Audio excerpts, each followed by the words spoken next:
This is your business brief. Kenya's fight against the COVID-19 pandemic has received a major boost after a consignment of over 350,000 doses of the AstraZeneca vaccine arrived in the country last evening. The much-needed 358,000 jabs were donated by Denmark. This comes at a time when Kenya is battling an acute shortage of COVID-19 doses, with many recipients of the first dose already due for the second shot. Data from the Ministry of Health shows that Kenya has administered 1,187,663 COVID-19 doses, with 192,093 people having received the second dose.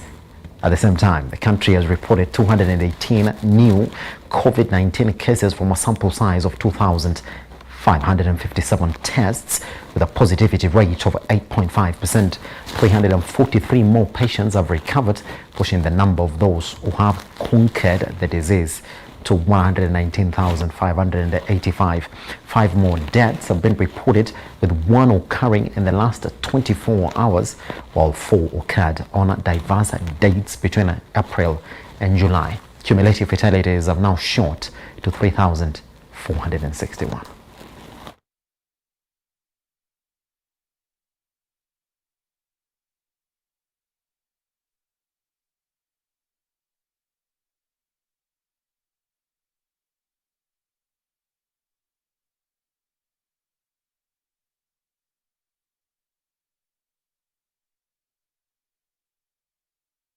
Meanwhile, the World Health Organization is warning that highly contagious Delta variant that was first reported in India has now spread to 92 countries around the globe. WHO's technical lead for COVID-19, Maria Van Kerkhove, says vaccines remain effective against the variant, especially in terms of helping to prevent severe cases and death. In terms of global trends, WHO Director General Tedros Adhanom Ghebreyesus says the number of new COVID-19 infections worldwide has been declining for 8 consecutive weeks, while deaths have been dropping for 7 consecutive weeks. However, the rate of decline has slowed in many regions, and the two numbers remain high.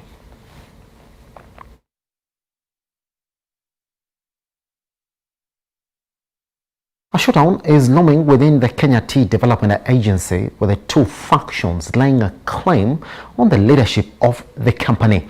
The new board, led by David Ichocho, has sent packing KTDA's long-serving CEO, Lerionka Tiampati, and 5 other top officials. Ichocho said the 6 top officials have been sent on a 3-month compulsory leave to allow investigations into their conduct. The new board was elected last week during an extraordinary general meeting that was held by the shareholders and inaugurated by the Agriculture Cabinet Secretary Peter Munya. The outgoing team of KTDA Holdings Company has since dismissed the changes, saying the meeting was not convened by KTDA Holdings PLC. In a statement from the company secretary's office, the ousted officials have asked the public to ignore any pronouncements and declarations by the new board. According to the statement, the KTDA Holdings PLC board has not been reconstituted and remains in office intact. All these board members have been, the company of registrar of companies have already made the changes over from the previous board to the current board. So we are effectively light in office in accordance with the law. All cases brought by that have been filed by the company or the tea factory company against the Crop Tea Industry Regulation of 2020. That is Tea Act of 2020 will be deconstituted with immediate effect. The company will support full implementation of Tea Act 2020 and will no longer pursue avenues that are against the interest of 680,000 small farmers holders. This is the order of the board communicated by the board of directors who are sat behind me. Coffee farmers now want the government to suspend the capital market coffee exchange regulations of 2020 until systems are put in place to allow seamless coffee trading. According to the Kenya Coffee Producers Association, the authority lacks expertise of the coffee business and they will not do justice to the coffee farmer. In addition, the farmers want more representation in the proposed coffee board to allow them safeguard their interests. Speaking to the media Monday, that's Peter Gikonyo, the chairman of the association, said, while the farmers are not opposed to the two bills, they want them harmonized to eliminate gaps and confusion in the coffee subsector. The National Assembly Coffee Bill of 2021 was sponsored by Agriculture Cabinet Secretary Peter Munya, while the Senate version was sponsored by Senate Committee on Agriculture, Senator Jeru Ndwiga. As far as the two bills are concerned, we are not quarreling either of the two bills. All what we are saying, there are issues that are within in the two bills that we have been able to submit our memorandum to both houses. There are issues that can help farmers that are in the two bills, but we need some harmonization. Like now we are asking, who will bear the cost of the DSS, if there is any? Who is this DSS? Should there be an issue? What is the recourse? So all these things needed to be addressed so that then we are very sure that when we start trading, the money will move from the buyer to the seller, and all the stakeholders who have participated and provided services, they will be able to get their monies in a good time. And we are saying, other than just presenting the same document, we are more than willing and ready to have a sitting or to have a session with the both houses, explain ourselves to them, to be able to help them to understand.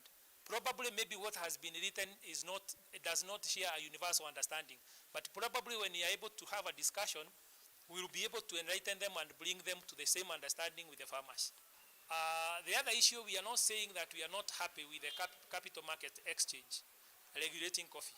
All what we are saying, with the experience that we had with them the last year, that is 2020, they seem not to have been prepared, not to even understand the coffee business, and comparing the coffee business with the shares that are normally traded. So we are saying the expert in coffee should be left to handle the matters of coffee, and the person who are expert in that is a coffee board, the one that is now to be introduced. Kenyans living and working abroad sent home a record 34 billion shillings in this year, the highest inflows ever sent in a single month, defying the economic fallout occasioned by the coronavirus pandemic. The inflows were higher by 23.3% compared to 27.8 billion that was received in May last year.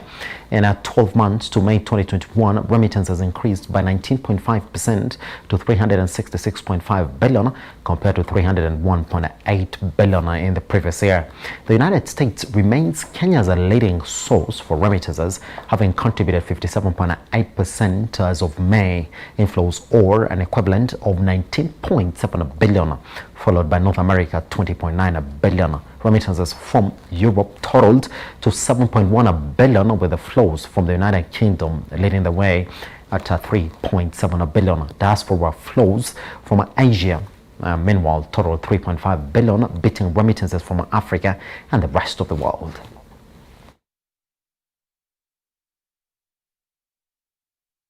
Kenya Power has launched a self-service portal to enable customers conveniently apply for electricity connections from the comfort of their locations. Customers can use Kenya Power's mobile phone app, My Power, to apply for electricity or visit the company's website.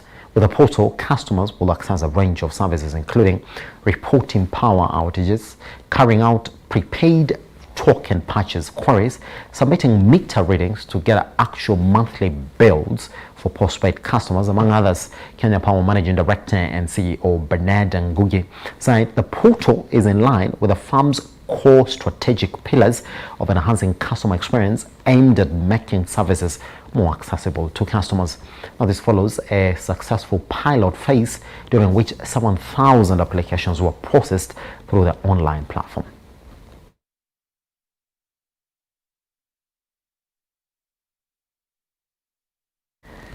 Nigeria's headline inflation dropped for the second consecutive month in May, but the prices of food have continued to soar. Latest data published by the National Bureau of Statistics indicates that the Consumer Price Index, which measures inflation, increased by 17.93% year-on-year in the fifth month of the year 2021. Let's get more from CGTN. After 2 decades of selling foodstuff in the Nigerian capital, Uchenna Obidike is considering closing shop.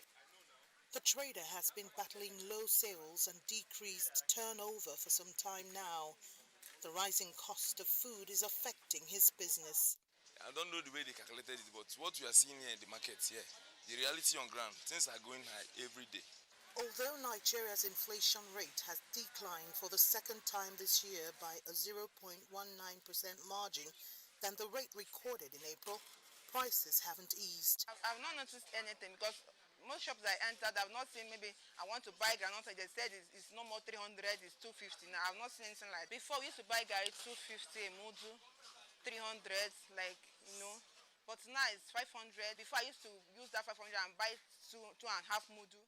Economic watchers say the decline is not enough to make any significant impact on the cost of goods. On the part of government, it could be that we are trying to do something. There is one major factor that is actually driving all of this, even though they are interconnected, which is insecurity. If this government is able, Mr. President in the next couple of days is able to come out and decide to bring together all stakeholders at the sub-national, that's the state, and even at the local government, and put in place a robust roadmap for addressing insecurity in Nigeria, you will automatically see the trickle-down effect on the economy. The World Bank reports that an estimated 7 million more Nigerians are living below the poverty line, bringing the number to 105 million people within the last 2 years. That's more than half of the country's 200 million strong population. Analysts say if no prompt policies are executed to reverse the trend, many more Nigerians will face increased hardship. Oil prices advanced Monday, extending the gains they scored in the prior week. The West Texas Intermediate for July delivery added $2.20 to settle at $73.66 a barrel on the New York Mercantile Exchange. Brent crude for August delivery increased $1.39 to close at $74.90 a barrel. On the London ICE Futures Exchange, prices garnered some support from optimism of over-demand recovery and a weaker US dollar.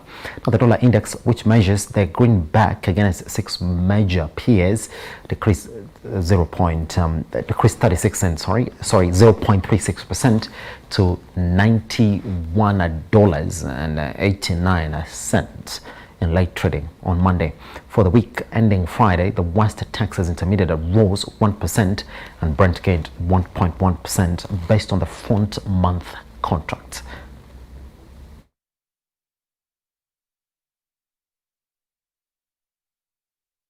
Let's now look at how the forex market is performing. Thank you very much for watching. My name is Simba Elijah Charles Kiage.